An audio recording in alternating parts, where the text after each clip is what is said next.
গেছি। কি করা যায়? আইডিয়া, যাই বন্ধুকে ফোন করে দেখি সে ঘুরতে যাবে না আমার সাথে। 13638825। ও লে এলো। ভাই তুই আজ ফ্রি আছিস? চল বাইরে ঘুরতে যাবো, ঘরে ভালো লাগছে না। যাই বন্ধুর সাথে ঘুরে আসি।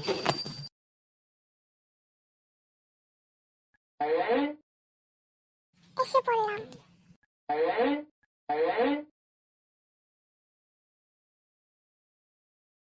সবখানে দেখে নিলাম, বন্ধুকে দেখতে পাচ্ছি না। বন্ধু কি আমার কথা ভুলে গেল? আমি তো ওকে ফোন করেও বললাম। এই রাম, আমি তো বন্ধুকে বলে দিলাম আমরা বেড়াতে যাব, কিন্তু বললাম না যে কোথায় যাব। ও তো আমাকে সবখানে খুঁজে বেড়াচ্ছে। এখন কি করা যাক? আইডিয়া, আমি বন্ধুকে ফোন করে বলে দিয়েছি ব্রিজের সামনে এসে পড়তে। 13638825। 13838825। হ্যালো বন্ধু, তুমি কোথায় আছো?